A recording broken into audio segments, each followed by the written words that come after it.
Shalom teman-teman, kali ini kita akan diberkati firman Tuhan yang akan disampaikan oleh Bapak Yusuf Roni. Kiranya menjadi berkat bagi kita semua. Selamat mendengarkan. Shalom. Malam ini kita akan bersama-sama membaca firman Tuhan yang terambil dari 1 Petrus pasal 1 ayat 3 sampai ayat 12. Saya akan baca dari terjemahan IMB yang dipakai di gereja ini. 1 Petrus pasal 1 ayat 3 sampai ayat 12. Kita akan membacanya saling sahut bersahutan. Saya akan awali ayat 3, lalu jemaat menjawab ayat 4 dan seterusnya, saling ganti bergantian sampai tiba ayat yang ke-12. Terpujilah Elohim dan Bapa Tuhan kita Yesus Kristus, karena kemurahannya yang melimpah telah melahirkan kita kembali melalui kebangkitan Yesus Kristus dari kematian ke dalam hidup penuh pengharapan. Ayat 4.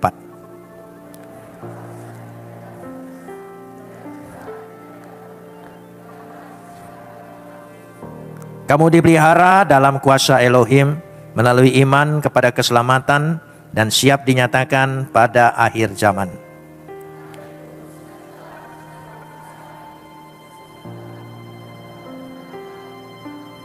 Tujuannya adalah untuk menguji imanmu yang lebih berharga daripada emas panah yang diuji oleh api, sehingga kamu memperoleh pujian, kehormatan, kemuliaan pada waktu Yesus Kristus menyatakan dirinya.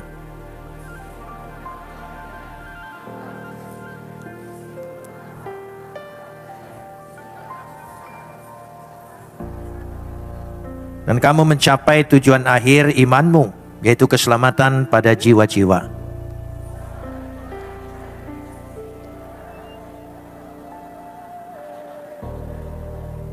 Mereka menyelidiki kapan dan bagaimana roh Kristus yang ada dalam diri mereka menjelaskan nubuatan yang akan terjadi mengenai penderitaan Kristus dan kemuliaan yang menyertai sesudahnya.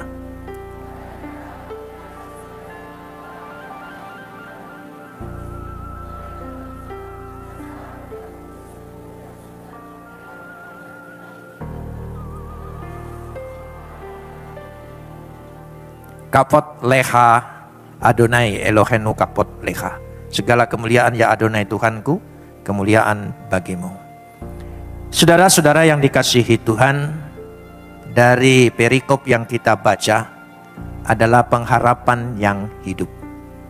Ketika Adam dan Hawa jatuh dalam dosa, manusia, dunia tidak lagi memiliki pengharapan karena kegelapan telah menguasainya. Ketika Tuhan menciptakan manusia, istimewa melebihi segala-galanya. Dia diciptakan menurut gambar dan rupa Tuhan, yaitu gambar dan rupa Tuhan, Shelem dan Demut. Shelem dan Demut berarti manusia itu diciptakan menurut potensi ilahi dan kualitas ilahi. Dahsyat sekali. Di dalam diri manusia memiliki potensi Tuhan dan kualitas Tuhan. Tetapi ketika manusia jatuh dalam dosa, potensi Tuhan dan kualitas Tuhan sudah hilang. Manusia tidak bisa lagi memulihkannya. Karena potensi dan kualitas Tuhan itu ada dalam diri Tuhan. Manusia tidak bisa mencapai itu. Kecuali potensi dan kualitas Tuhan itu datang. Yaitu firman yang sehakikat dengan Bapa, sederajat dengan Bapa, yaitu Yesus Kristus menjadi manusia dan kita percaya. Lewat itu kita dipulihkan kembali, memiliki potensi dan kualitas Tuhan. Melalui Yesus, karena manusia tidak bisa mencapainya, manusia tidak bisa memperolehnya tanpa Yesus itu sendiri hadir di dalam kehidupan kita. Karenanya melalui Yesus kita dipulihkan kembali. Dan kita yang percaya dalam nama Yesus, dalam diri kita ada potensi Tuhan dan kualitas Tuhan. Amin. Jadi dalam diri kita ada potensi Tuhan dan kualitas Tuhan. Itu yang ada. Karena melalui Yesus. Karena itu Yesus terus menerus berada di dalam diri kita. Dari situlah dikatakan pada ayat yang ketiga, bahwa melalui Kristus, melalui kebangkitannya, kita dilahirkan kembali. Memiliki pengharapan. Pengharapan yang hidup, penuh pengharapan yang hidup. Jadi karena kita memiliki pengharapan hidup yang kekal, ya. Jadi artinya dikatakan dilahirkan kembali, kita ada inkarnasi kembali. Inkarnasi kita adalah inkarnasi kehidupan yang kekal. Ada pemikiran dunia tentang inkarnasi, tapi itu usaha manusia. Yaitu kalau manusia itu baik, maka dia akan menjadi manusia lebih baik. Kalau manusia itu tidak baik dan gagal, dia jadi kodok. Dan berusaha dari kodok untuk menjadi manusia kembali, itu sulit sekali. Apalagi kalau dia terus baik, dia bisa menjadi tingkatnya dewa. Itu usaha manusia. Dan manusia merindukan itu, merindukan reinkarnasi, hidup kembali. Sedangkan kita diberikan hidup yang kekal. Kita pasti. Itulah pengharapan kita. Dan pengharapan kita itu tetap hidup. Kita memiliki pengharapan dan pengharapan kita tetap hidup. Apapun yang kita hadapi di dunia ini, kita memiliki harapan. Kenapa kita khawatir, cemas, takut? Khawatir itu tandanya engkau berbicara dengan dirimu sendiri. Engkau punya masalah, engkau punya persoalan, engkau punya tantangan, penderitaan. Engkau berbicara dengan dirimu sendiri. Ketika engkau berbicara dengan dirimu sendiri, muncul kekhawatiran, kecemasan, ketakutan, karena kita tidak memiliki kekuatan. Tapi ketika kita bicara dengan Tuhan, maka ada harapan. Ada masa depan, ada jalan keluar, ada pertolongan. Katakan amin? Ya. Karena itu, apapun masalah kita, jangan bicara dengan dirimu sendiri. Bicara dengan Tuhan. Pasti ada harapan. Harapan itu hidup.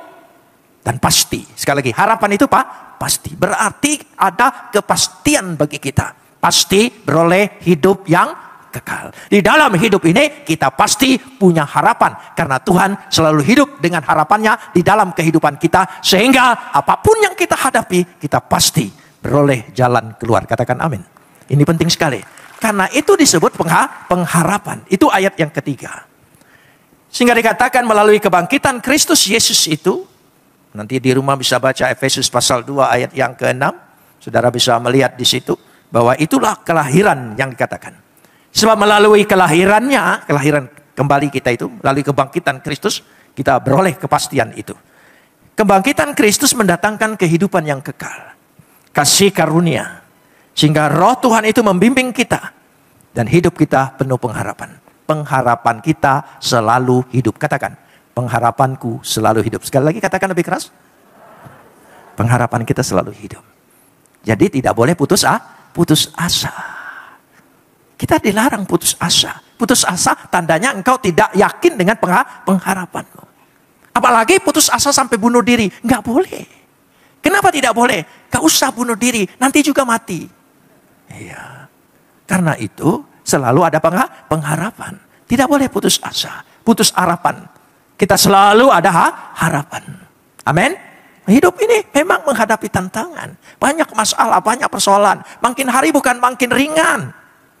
Makin hari tantangannya makin berat sekali.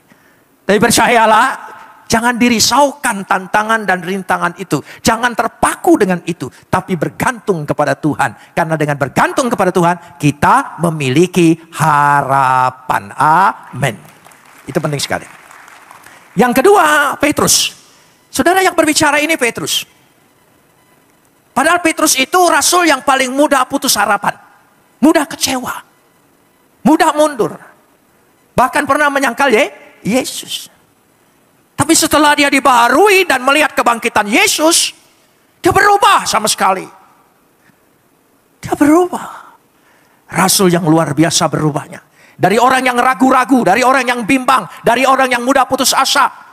Bisa menulis dengan ilham Roh Kudus seperti ini. Karena dia melihat betul. Yesus hidup. Jadi ini bukan konsep, bukan wacana.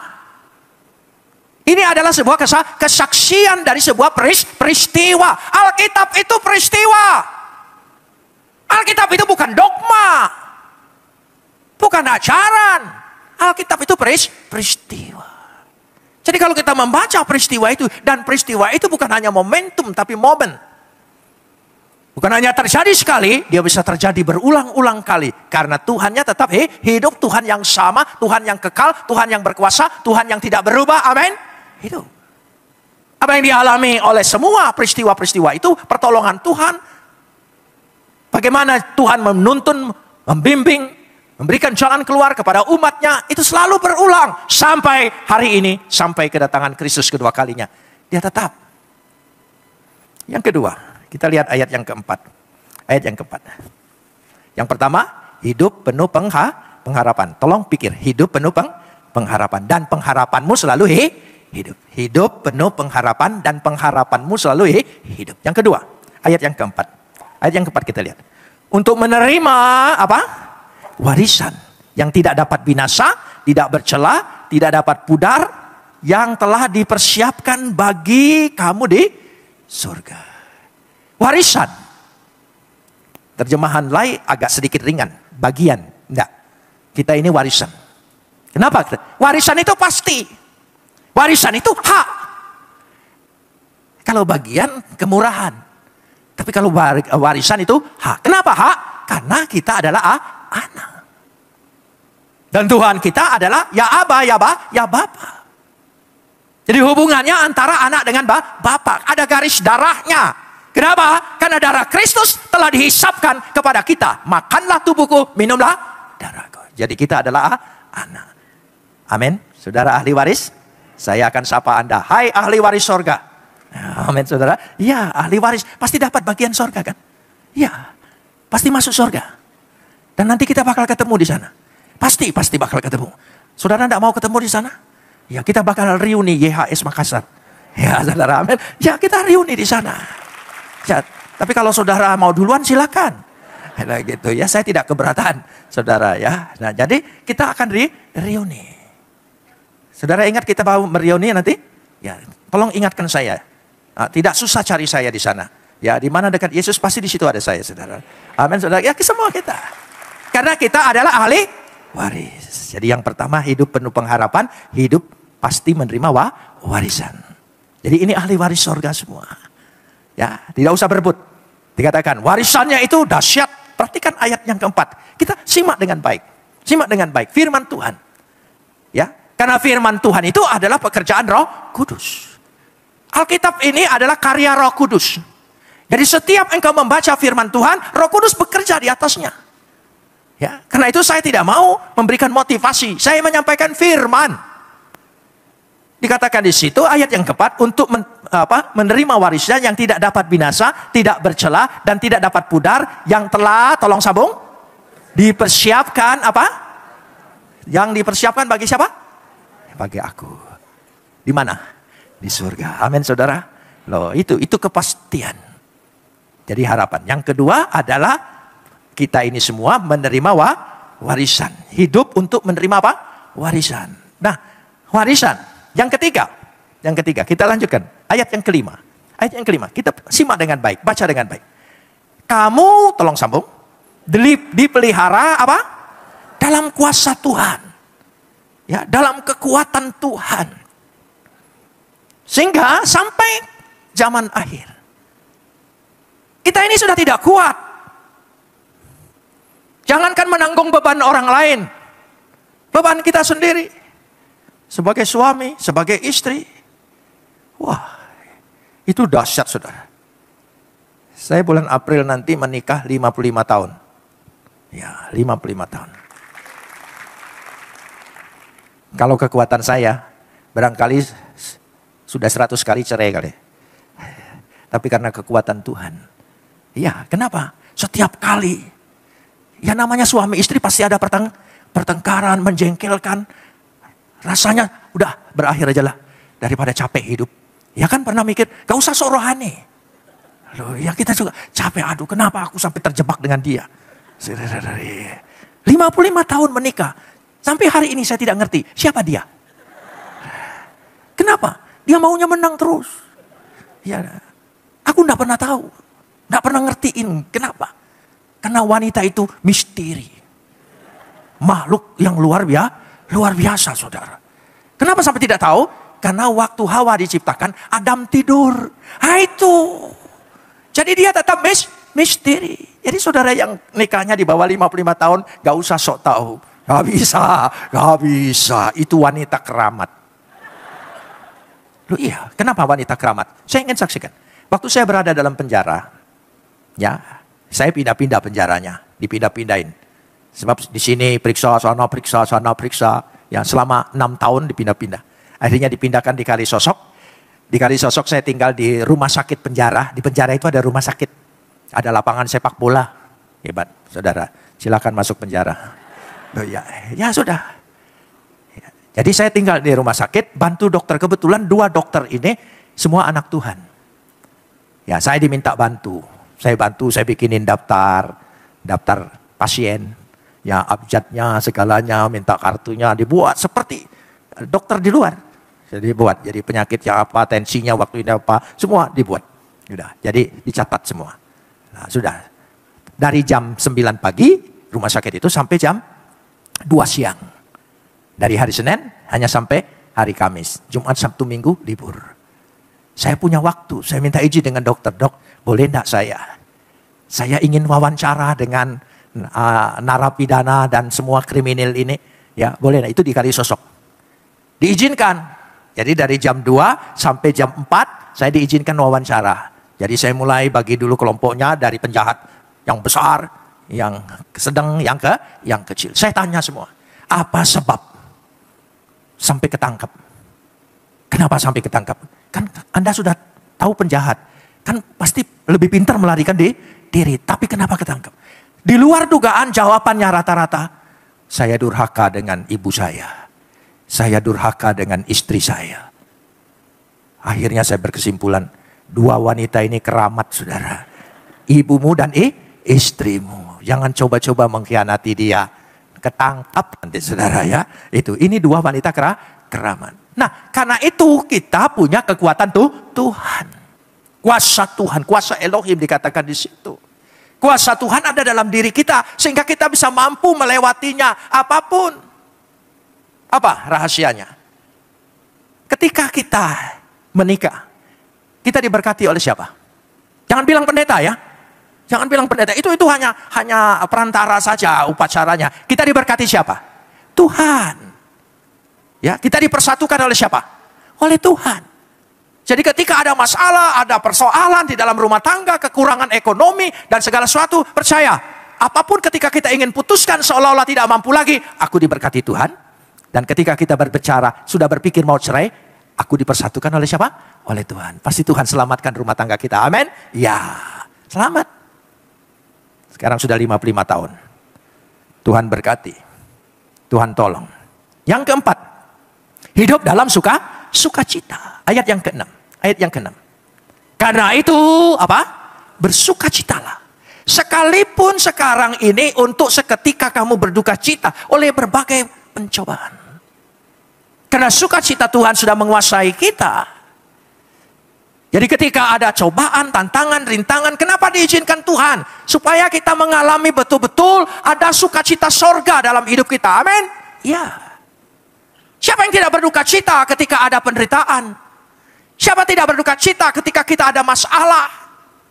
Tapi bagaimana sukacita itu mengalahkan duka cita? Lewat pengalaman hidup kita, firman Tuhan apa yang dijanjikan oleh Tuhan itu hidup. Saya kasih contoh supaya memudahkan.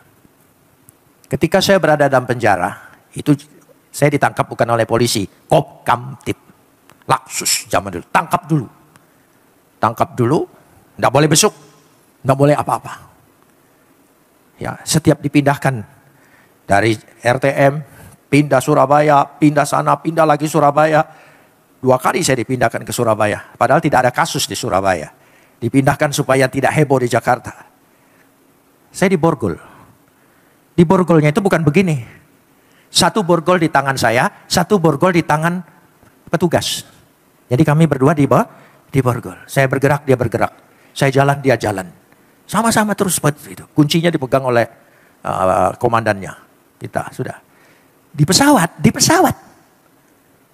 Saya mau pipis. Ya. Saya pikir dilepaskan. Kan tidak mungkin melarikan diri di pesawat kan. Mau terjun. Iya, tidak punya payung. Tapi dia tidak percaya. Dia ikut. Kan WC pesawat kan kecil. Jadi dia kakinya separuh di luar, separuh di dalam. Dia malu ngeliatin saya kan ya. Ya itu sudah, tapi dia ikut. Saya pikir aduh kejam sekali. Sampai pipis di pesawat pun masih seperti ini. Saya bukan koruptor, bukan pencuri, bukan segala sesuatu. Saya hanya percaya Yesus tapi diperlakukan seperti ini.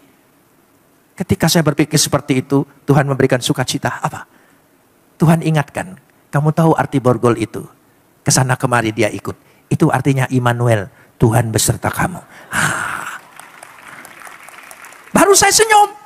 Oh iya, jadi Tuhan itu seperti ini. Kemana aja, sampai ke tempat yang sulit pun, dia tidak pernah tinggalkan aku. Dia selalu bersama dengan aku. Muncul sukacita yang besar. Sehingga dia tanya, kenapa senyum-senyum? Ini arti Immanuel. Saya terangkan arti Immanuel. Dia tidak bisa lari kan? Dia harus dengar saya, saudara. Nah, itu dari situ. Itu sudah jadi berkat bagi orang lain. Mengerti maksudnya sukacita tuh Tuhan. Ketika kita merasa tidak mampu, tapi Tuhan berikan sesuatu pemikiran, pencerahan dalam hati kita. Hidup kita adalah sukacita Tuhan. Kenapa Tuhan izinkan itu? Supaya kita tidak hanya mendengar firman Tuhan, tapi kita bisa menghidupi firman Tuhan itu lewat peristiwa-peristiwa duka cita yang kita alami. Katakan amin. Ya, kalau saudara alami itu, saudara diberi kesempatan oleh Tuhan sedang menghidupi firman Tuhan itu. Supaya dalam duka citamu muncul sukacita. Nggak mungkin Tuhan tinggalkan. Tidak mungkin dia biarkan engkau tetap berduka cita. Nggak. Dia selalu memberikan sukacita yang besar. Lanjutkan sekarang ini. Ayat yang ke-7. Hidup dalam pemurnian. Ayat yang ke-7. Ayat yang ke-7. Kita lihat. Tujuannya adalah untuk apa? Menguji imanmu. Yang lebih berharga daripada emas yang fana. Yang diuji oleh api. Sehingga kamu memperoleh pujian, kehormatan, kemuliaan pada waktu Yesus Kristus menyatakan dirinya. Pemurnian. Refine. Sudah baik menjadi lebih baik. Terus dimurnikan. Saya kasih contoh begini. Saya sebelum menjadi Kristen dan menjadi Kristen, lalu ingin melayani Tuhan. Gereja saya kirim saya sekolah. Akhirnya saya sekolah pendeta di Batu Malang, Institut Injil Indonesia. Tahun 74. Saya bertobat tahun 72, dibaptis 73. Karena saya dibaptis di gereja Metodis, ya, jadi selama katekisasi 1 tahun, agak lama, ya. Lalu tahun 74 saya dikirim sekolah, Januari masuk sekolah, Juni ditangkap, baru 6 bulan. Waktu ditangkap saya berdoa dengan Tuhan, Tuhan, saya kan ingin jadi hamba-Mu, saya ingin melayani Engkau, jangan biarkan gagal. Kalau saya ditangkap, apa gunanya? Apa gunanya? Kan kalau di sekolah saya bisa belajar banyak tentang firman-Mu. Ditangkap oleh Kopkamtib waktu itu, nggak boleh bawa buku, nggak boleh bawa bacaan. Satu-satunya diizinkan hanya Alkitab. Sementara saya ini hobinya baca buku. Kalau tidak ada buku baru di toko buku, saya agak panik. Karena saya senang sekali baca. Satu-satunya harta saya yang berharga sampai hari ini, buku. Makanya saya berharap di sorga itu nanti ada perpustakaan yang besar. Ya, supaya saya bisa tinggal di sana, saudara. Ya, jadi kalau cari saya, kalau tidak dekat Yesus, di perpustakaan. Saya senang sekali. Saya senang baca. Baca banyak. Segala buku. Ya. Tuhan tahu. Ini orang perlu dimurnikan pikirannya. Pemahamannya, pengertiannya. Tidak boleh hasilnya sendiri. Selama 6 tahun dalam penjara, saya bolak-balik baca Alkitab. 25 kali tamat. Saya pikir kalau 1 kali tamat bebas, 2 kali tamat tidak bebas. Sampai 25 kali. Baru bebas. Saudara, sudah pernah tamat baca Alkitab 1 kali? Belum? Saya doain masuk penjara. Supaya ada waktu, saudara ya. Ya, nah mumpung belum masuk, ya baca. Karena Tuhan ingin memurnikan pikiran saya, pengertian saya, pemahaman saya. Supaya tidak hasil pemikiran wacana saya dari buku-buku. Dia bersihkan selama 6 tahun baca Alkitab 25 kali. Supaya saya menjadi alatnya menyampaikan firman-Nya. Amin. Itu namanya apa? Pemurnian. Jadi Tuhan murnikan, Tuhan ajar. Selama dalam penjara. Maaf, saya kesaksiannya hanya penjara aja. Karena itu berkesan sekali, saudara. 6 tahun. Ya. Waktu ditangkap, tidak boleh dibesuk, mana boleh. Dikunjungi, tidak boleh. Didampingi pembela. Oh, pembelanya ditangkap. Nggak boleh waktu itu. Jadi setelah 3 tahun, ya baru boleh dikirimin. Nggak boleh ketemu. Jadi baru keluarga. Saya baru tahu, oh keluarga saya masih ada dan saya masih hidup. Jadi mereka kirim. Saya masih ingat kiriman istri saya setiap bulan. Boleh hanya sebulan sekali. Roti Kong Guan An itu yang segi 4 itu. Itu 1 black. Ya, makanya itu bertahun-tahun, berbulan-bulan dikirim. Makanya saya setiap kali ke toko lalu lihat roti Kong Guan An, langsung trauma saya. Gitu ada. Sabun Kamai. Sabun mandi Kamai. Ya, sekarang sudah tidak ada lagi kali ya. Sabun Pepsodent. Oh, Pepsodent masih ada. Kirim. Bertahun-tahun kami tidak pernah sikat gigi pakai odol. Sudah lama tidak pakai odol. Waktu pertama dikirim pakai odol, nikmatnya luar biasa. Sampai saya tidak mau kumur-kumur. Nah gitu saudara. Jadi menikmati perkara yang kecil. Apapun berian Tuhan yang kelihatan sepele. Dulu di luar kurang bersyukur. Mulai di Tuhan kasih proses, Tuhan izinkan. Bersyukur. Ya, bersyukur. Sudah. Istri saya pikir odolnya kan yang besar itu Pepsodent. Istri saya pikir cukup sebulan. Dia tidak tahu dipakai rame-rame. Karena teman-teman di penjara semuanya tidak dibesuk. Ya hanya beberapa saja. Jadi begitu dikirim odol semua minta. Kan odol Pepsodent zaman dulu kan buntutnya bisa dibuka tuh. Jadi sudah dikorek-korek di dalamnya. Sudah habis. Sudah habis saya mulai berdoa. Tuhan tolong istri saya kirim. Saya ingat-ingat. Kan suami istri itu ada kontak. Oh ada kontak. Kita kontak, makanya suami-suami nggak bisa nyeleweng. Kontak dia saudara ya, kontak. Dia tahu itu, dia kontak itu. Ya walaupun belum ada bukti, ada kontak. Kalau tidak mau ada kontak, waktu menikah bilang, 2 menjadi 1, tidak Tuhan, 2 tetap 2. Nah itu silakan saudara menikah saudara. 2 menjadi 1. Kalau 1 kan itu kontak. Iya kontak. Ya, saya kalau dengan istri saya cukup pakai kode. Nah dia nggak langsung ngerti. Dia langsung ngerti. Mertua mau pulang ongkosin. Ya, cukup. Nggak usah ngomong. Nggak ada di kamus bahasa artinya itu ongkosin mertuamu. Nggak ada. Tapi dia ngerti. Karena kita kontak. Sudah sampai di situ. Saya berdoa terus. Tuhan tolong istri saya. Ya, saya mau minta dengan Tuhan berdoa. Tuhan tolong kirim saya odol. Malu saya. Saya ini orang Protestan. Nggak biasa minta yang kecil-kecil.